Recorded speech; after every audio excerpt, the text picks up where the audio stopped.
Well, I'll be a power play goal, ladies and gentlemen. See, it's possible. Not only is it possible to score a power play goal, it's possible to win a playoff game. It's possible to beat the Rangers. Canes 4-3. Another one-goal game. We narrowly avoided overtime thanks to Brady Skjei. Welcome to the Canes Corner podcast, everyone. I am Adam Gold, and we are brought to you by the Aluminum Company of North Carolina. If it's for the exterior of your home, you can find it at the Aluminum Company of North Carolina on Hamlin Road in Durham. Almost said Raleigh. They're not in Raleigh. They're in Durham. No place like it. Sam Mahano's crew do a great job. You should check them out for all of your home exterior home improvement needs. Aluminumcompany.com. Well, lot to do. Lot to talk about. A lot of excitement. Hurricanes won a hockey game in the playoffs against the Rangers. We never thought it would happen. Well, we did, but we're surprised that it hadn't happened until now. So we got another, at least one more game, right? Monday. First thing we do here, let's big picture this. The hill is steep. The Hurricanes have 3 more games to try and win, but you can only win one at a time. And there was an image from Thursday night that will stick with me for a long, long time. And that image, if you watch the game, you'll recognize what I'm about to say. That image from Thursday night was Sebastian Aho on the bench, who never seems to have his mouthpiece in his mouth. Well, it's always in his mouth, like not in his teeth. He's chewing it like it's gum. But Aho just kind of staring into space. And it wasn't very long, but Aho was just blank staring. But I got the sense that Aho was in some ways talking to himself without saying anything. I'm assigning a lot of meaning to just what amounted to like a still image. He didn't sit there very long, but he was just staring into space, and you could tell he had the wheels turning in his head. And then he almost like shook his head, got up, and went in the locker room. And there was the appearance of, I think, determination. As if to say, it is not ending like this. I will admit to assigning a lot of meaning to about 2 seconds of video from Thursday night. And I could be 100% wrong. But one of the things that I have always said about Sebastian Aho is that the angrier he gets, the better he plays. My favorite Aho is angry Aho. And I don't think he was angry today. But I think he took it upon himself to play a first period that is befitting the level of player that he is. So these little things that stick out. He won 3 out of his 4 faceoffs. 2 of them were on the Rangers power play. With Jordan Staal in the box, Aho goes out first with Jarvis, wins the draw. Now, Rod could have let Seth take that draw because it was on the right side of the ice. But Aho took the draw, and he won it. And then he won the next one. Same dot, although it was later in the power play kill. Aho also dished out 3 hits. He was throwing his body around like he thought he was Jarvis or something.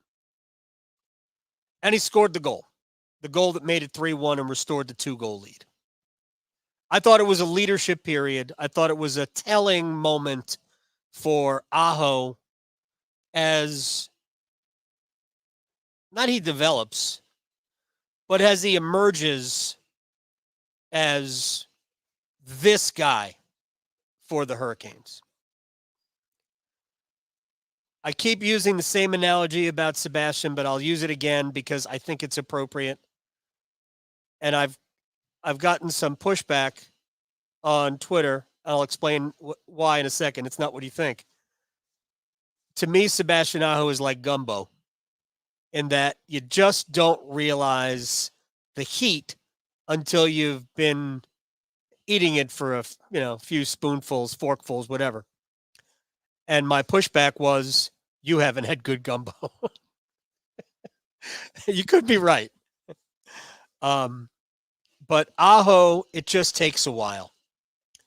And then you realize that he's got all these points and he's 55% in the faceoff circle. He was 7-7 today. So Carolina was dominant in the first period, and the Rangers really turned the tides the rest of the way. Game finished about even. But I thought Seabass was dynamite tonight. And I thought he was at his best in the first period when Carolina looked like they had taken control of the game. Of course, we all know what happened. But I thought Carolina, specifically Sebastian Aho, was great in the first period. There's a lot of good things about the first period, and we'll get to it. I thought Freddie Andersen, apart from a really bad goal to allow, and his role in allowing the play to continue on the second goal, the goal is not on him, but just the sequence on two different occasions, you can certainly say, hey, Freddie, you got to be better. But I thought Andersen was really good tonight. And I'll tell you this right now. If you're the Hurricanes, get that Freddie Andersen in New York on Monday. Get that Freddie Andersen in New York on Monday. And I think this series comes back to Raleigh on Thursday. But you can't have that third goal go in. I'm sorry, that's just that you can't. Just no. That's terrible. Terrible to allow that goal. And there were all sorts of things that happened on it, but you can't allow the goal. But I thought Andersen was really good. And the power play scored. Hurricanes are now 1 for 17 in the series on the power play, and the Rangers are now 0 for their last 5. Carolina with an outstanding kill without Jordan Staal. So, hey, a lot of good things happened tonight, including Carolina getting a win. Isn't that grand? All right. Let's see. I want to go through the goals, and I know we've got some comments up here on YouTube. So first things first, let's thank some people. Let's thank our good friends in Australia, in Adelaide, in Perth. Shouts to you in Okinawa, Japan, a member of the military. I apologize for forgetting your first name. I apologize for that, but he reached out to me. I guess it was Thursday night or Friday morning. I don't know what time it is in Japan. It's like 13 hours ago. Yeah, it's on the other side of I don't know. Is it later? It's later. Ahead? I don't know, man. I just don't know. But so if you're listening in Japan or in Australia or in Hawaii or Alaska or Virginia Beach or wherever you are, thank you. Also, always reach out on Twitter at @AGoldFan. That's where we have our best conversations. You people know me, right? Right? Like, I'm not trying to protect anybody. I know a lot of you didn't like the fact that Rod started Freddie Andersen tonight. I don't think it matters, to be honest. I don't think it matters. I think Carolina's got 2 goalies that can win. So I think it's entirely about the team in front. Freddie allowed a bad goal tonight, and they got away with it. But he also made some really good saves. I'll go back to what I've always said. You're only as good as the goals you allow. So not a good one by Freddie. The third one, second one was avoidable, kind of on Freddie, although he had help. And but other than that, I thought Freddie played really well. And it doesn't matter to me who they start on Monday in New York, because the guys who skate in front of the goalie are going to determine the outcome. I promise you. They're not going to lose the game because of a bad goaltending performance. It's going to be lost because of the guys in front. So let's get to the goals. All right. But that Aho thing really stood out to me on Thursday, and I think it mattered in the first period tonight. All right, first goal. Doesn't get any points for it, but Jesperi Kotkaniemi. That's your play, babe. The hit on Barclay Goodrow forced the turnover to Kuznetsov, who picked the puck up in between the blue line and the center ice stripe and brought it in. And no resistance at all. Nobody really challenged him. And the shot goes blocker side high. I think it might have been deflected off the shot. I don't know. I don't think so, but blocker side high beats Shesterkin 1-0. We played less than 2 minutes.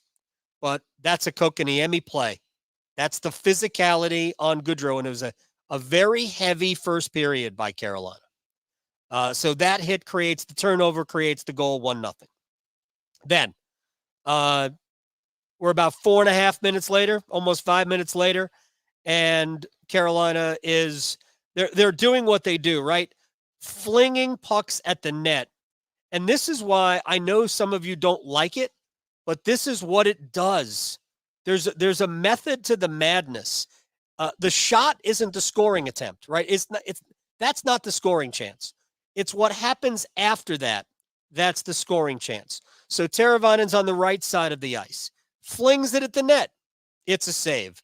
It comes all the way out to the point. DeAngelo makes a great play to get over and keep the puck in the zone. He then gets the puck down to Teravainen, who's now all the way back over on the left. And he turns, he had his back to the goal. He wheels to the outside, flings it at the net. It caroms off Shesterkin, goes through Jordan Staal. At this point, Steph Noesen had come streaming off the bench. He had just starting his shift, comes streaming through the slot and backhands it through. 2-0. They played 6.5 minutes.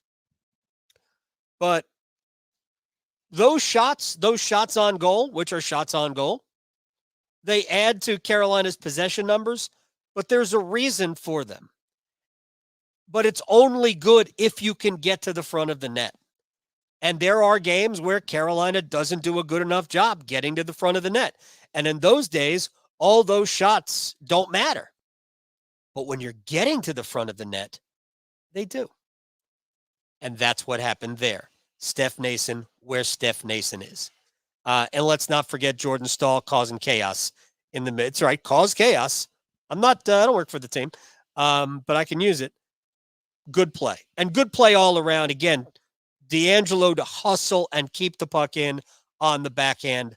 That was dynamite. We'll get to the Willie Cooley goal in a minute. But then the Aho goal that restored the lead to 3-1. First of all, great pressure all around. And then Brent Burns keeps the puck in on the right point, and he just hard rims it around behind the net. Guentzel gets it behind the net, and he's drifting out from behind the goal line. And this is the Rangers are finally, Jacob Trouba like, well, I guess I got to get him. So Trouba drifts down to pick up Guentzel, who had come just above the goal line extended. And when Trouba did that, it leaves Aho alone just to the, if you're looking at the goal, just kind of off the left post, but by maybe just outside the hash mark, inside the faceoff dot. And he just glove side high, quick pass from Guentzel to Aho, and boom, 3-1. Place is nuts, absolutely nuts. And Carolina played an incredible first period. They needed to play an incredible first period because, let's be honest, you played a great first period. I said this to Luke during the first intermission, and I think I talked to Tripp about it, and I certainly used it in the Stormwatch. Sometimes, even when you're playing your best, you lose the game. And let me explain what I mean by that. If you go back to Game 3, Go watch the first period of Game 3. I mean, that was Hurricanes hockey. That was dominant Hurricanes hockey. But they only got one goal out of it. And if you're going to be that good and only get one goal, what good is it? So you left the game in the balance because you didn't get enough out of your dominance. They had 18 shots on goal in the first period. Again, not all shots on goal are the same, right? They didn't have a ton of high danger chances. They didn't get to the front of the net as well in Game 3 as they did tonight, but they still missed some opportunities. And Shesterkin also played well. Shesterkin, by the way, was not outstanding tonight. I think he wants the first goal back. I think he wants the Brady Skjei goal back. We'll get to the Skjei goal in a minute, but I think he wants that one back too, the game winner. But Carolina, for all their dominance, was only leading 1-0. And then when Chris Kreider scored the shorthanded goal, I thought Carolina was crushed. Just crushed. Still, Carolina got it to overtime on the Svechnikov extra attacker goal, but then they lost it right away on the Panarin goal, which was an unfortunate mistake by Dmitry Orlov, who has to be able to play that puck, but he didn't. Trocheck in front of Panarin, elite tip. Anyway, we're rehashing things we don't need to rehash. I am, not we. We don't need to say we. I am rehashing things I don't need to rehash. But tonight, Carolina got the most out of a dominant first period and deserved to be 3-1 up, right? Or at least 2-1 up if you say that the Kuznetsov goal was a soft goal for Shesterkin to allow because he saw it the whole way. And again, maybe it was deflected right off the shot. But it was also good to see Kuznetsov score that goal. And I will give this credit to Rod Brindamore. Man, does he have the courage of his convictions. He believes these are the lines that will win this series, and he's going to stay with it until he has no other option. And I know a lot of you don't like him, and there's some of it that I don't like. Because I think we need to see more offense from Jarvis and Teravainen. We need to see more offense from lines not named the gas line, the Guentzel, Aho, Svechnikov line. But that line has been amazing. But we just need to see more from other sources. Tonight we got it. It was really the Teravainen, Staal, Jarvis line that was on the ice for the most part, though Noesen gets the goal because he had just come on the ice for Jarvis. And we had the Kuznetsov goal. That was the fourth line, right? I mean, honestly, that line should get some opportunities. Kotkaniemi, Kuznetsov, and Noesen should be able to take advantage of the Rangers, even the Rangers' third line. And Cooley's a dynamite player. By the way, it mattered that Filipino wasn't in the lineup tonight for the Rangers. It mattered. Philip Hedl is a dynamite player. For those people who don't know, Hedl started the season as the Rangers' number 2 center in front of Vincent Trocheck. And then he got hurt and missed the entire year at concussion. But he is an awesome, awesome player. I remember going back 2 years, I thought Hedl was one of the best players for the Rangers in their series win over Carolina. Anyway, I mean, I assume he'll play in Game 5.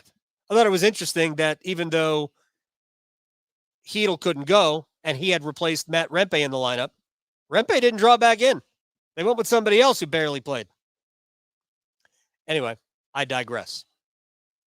So the Hurricanes did get some contributions from lines not named the gas line, but they're going to need a lot more of that in New York. They're just going to. And maybe we get guys unlocked. Maybe Kuznetsov, who I thought became a little bit more aggressive and his confidence grew after scoring the goal. And again, you got to credit Kotkaniemi for the physicality that creates the turnover. It's important to do that. On the Brady Skjei goal, credit again to Teuvo Teravainen. Skjei and Svechnikov gets the secondary assist, but that's really Teravainen and Skjei playing catch.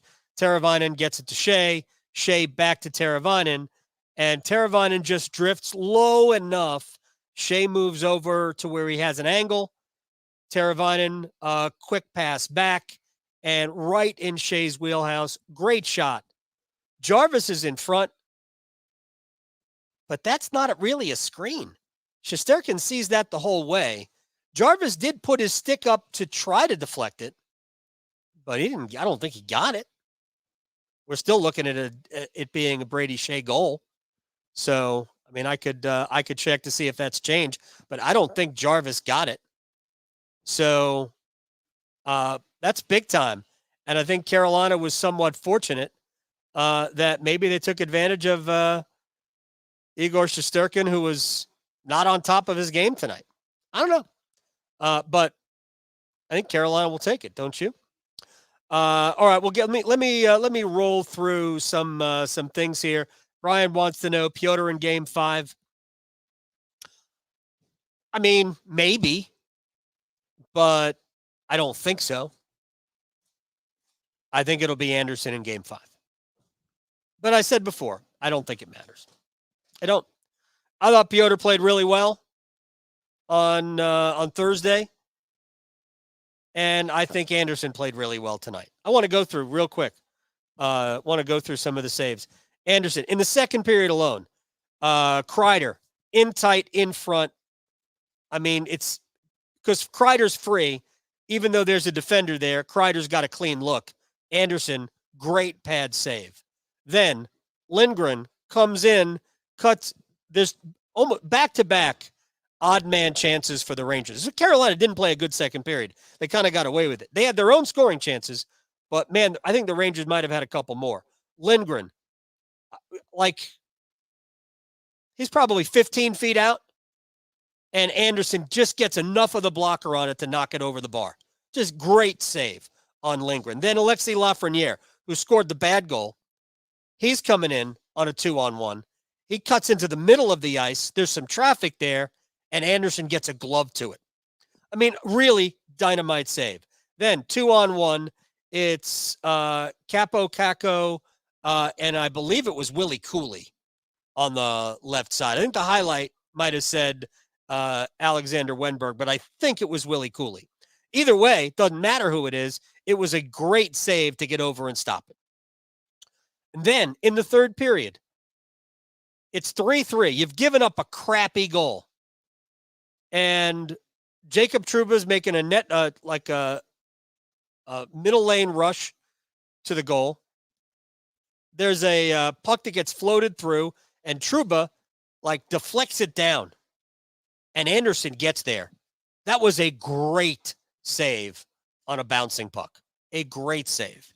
And then after Carolina had made it 4-3 on the Skjei goal, Kreider, side of the net, far enough away where if Andersen is not aware of where Kreider is, he's got no shot to stop the deflection. If you watch the Vancouver-Edmonton game the other night, JT Miller scored a goal on a deflection. He was about 4 feet outside of the net, like along the goal line if you're looking at the goal to the right. And the shot that's where the shot went, and Miller just angled his stick and deflected it up. I mean, and it's almost like an empty net, even though you get no room to shoot at. But the goalie's not there. It was an amazing deflection goal. Actually, quite similar to the one Brett Hull scored against the Hurricanes in Game 3 in regulation that forced the overtime against the Detroit Red Wings in 2002. But it was a great tip by Kreider, and that's probably a goal half the time. But Andersen got over and stopped it. So, yes, was the third goal a bad goal? Awful. Can't allow it. Can't ever allow it. Certainly not in that situation. And the second goal, just real quick, while I'm on a roll here, there was a lot going on the second goal. The first is that Andersen has a chance to go behind the net and play it. He whiffs it behind the net. There's a shot. Andersen gives up a rebound, and he's trying to cover it, but I think he kind of misjudges how far away the puck is. So he reaches out with his stick and he misses it. I mean, you got to just dive out and cover that puck. But he didn't, so it stays alive. D'Angelo makes he tried, but he didn't succeed in getting the puck out of the zone. So it comes out to Brendan Schneider, and Schneider just risked one at the net, and that's where Barclay Goodrow deflects it past him, and that made it 3-2. And the weird thing was that I was sitting on press row with Paul, my boss at work, and I just said, this next goal is either going to give the Hurricanes a really big cushion or it's going to make this game really, really hard. And and I swear it was like 2 minutes later, Kuznetsov and Kotkaniemi coming in 2-on-1. Kotkaniemi's got the puck on the right side of the rink. You could tell he's opening up his hips because he's going to pass it across to Kuznetsov. But it never looked to me like Kotkaniemi was about to do that. I thought he was deking the whole way, and ultimately he went to shoot it, and I think that it was going to work, except looked like the puck might have rolled on him a little bit. No excuse, you got to hit the net. But he lifts it over the bar. He was probably like, I don't know, 6 inches to a foot high. But holy cow, I love the play. You know, faking the pass and getting Shesterkin ready to commit to the shot, to the pass for the next shot. Man, that is high-level stuff. Another good play. It just didn't end up in a goal. And if you saw Kotkaniemi after the play, he was like, I can't believe I can't score. Played a good game tonight. Didn't play a ton, but he played a good game when he was on the ice. I thought they were both noticeable. Both 82 and 92 were noticeable tonight. But the next rush down was the Goodrow deflection goal. For what it's worth, I was right. It did make the game hard because Carolina ended up in a 3-3 game early in the third period. And boy, we're all sitting here nervous as you know what. But obviously, a lot of good from tonight. All right, let's go through a couple of things. So Kieran is from Jim Rutherford's hometown in Ontario. Hey, I would love nothing more than the Hurricanes to meet the Vancouver Canucks in the Stanley Cup Finals.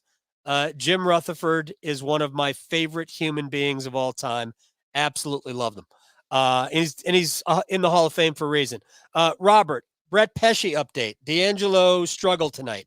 I think D'Angelo was a mixed bag tonight. Again, I thought Tony made some really good plays, and I thought Tony found himself in some difficult situations. That is the Tony D'Angelo experience. I thought Tony was good in Game 3, but there were other people who didn't think he was good at all. I think Tony made a bunch of really good plays in Game 3. Obviously, nobody likes the penalty he took. But Carolina killed that power play off for what it's worth. But again, I think Tony was fine. But if Brett Pesce can come back, and we saw him walking up here on press row before the game, but he hadn't skated yet. So I spoke to Rod Brindamore before the series started. And there is, Rod is always pessimistic about players returning, unless he believes you should return, and then he's optimistic. And then he will say, the tell is, it's up to him. Once Rod goes, it's up to him. I know that Rod believes that he thinks you should play. But it's always up to the player. Pesce will get on the ice as soon as possible, but he hasn't skated yet. But Rod said he did not expect Pesce back in this series, even though Don Waddell said before the series that they expect Pesce to play at some point in this series, maybe a Game 7. By the way, just math here. The only 4 teams have ever come back from 3-0 down in an NHL series to win the series in 7. Only 4 teams. The last team to do it, the 2014 Los Angeles Kings. Justin Williams was the Conn Smythe winner that year. The Kings went on to win the Stanley Cup. But I think there have been 4 or 5 other teams that came back to force a Game 7. So in the history of the league in 7-game series, only 9, I think it's 9 teams, have ever at least forced a Game 7. So, I mean, historically speaking, statistically speaking, it's such a long shot. But this is why you just win a game. And I bring up tennis. There are 2 things in tennis. There are great defensive players that simply make you play an extra ball.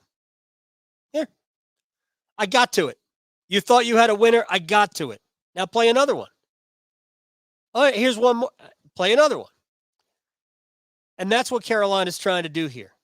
And by playing another one, they are forcing the Rangers to serve this one out at home. All right, it's on your racket. It's on your racket, New York. I mean, to be honest, they right now, I'm not saying 3-1 is the way the series should be. I think this series for the same price could be 2-2. If we're going through the games, I thought the Rangers were the better team in Game 1. I thought the Hurricanes were the better team in Game 2. I thought I might look at it a little differently than the head coach. I thought it was an even game in Game 3, and Carolina made the last mistake. And they didn't get enough out of their good moments. That shorthanded goal just was a killer. But tonight, the better team won. So, theoretically, we should be 2-2. So now let's go to New York and see if you can't win the game you should have won in Game 2. I thought Carolina was the better team. And if you can win that game, suddenly it's a little different. And yes, you can score on the power play. Isn't it a thing? Isn't it lovely? Yes, just Chris agrees. Angry Aho is the best Aho. All right, people, I got to run.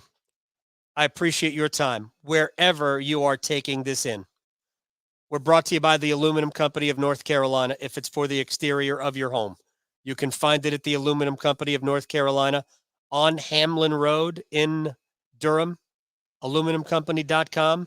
Siding, roofing, windows, entry doors, storm doors, gutter helmets, you name it. They've got it. Check them out. I'll see everybody on Monday, 7 o'clock game. Isn't that cool? 7 o'clock. Canes, Rangers, Madison Square Garden, New York City. And we'll be here doing this just like we did tonight. So rate, subscribe, like, love, caress, push whatever buttons you need. And we'll see everybody on Monday night right here on the Canes Corner podcast, live on YouTube, youtube.com/Canes Corner podcast. We're here. Good night.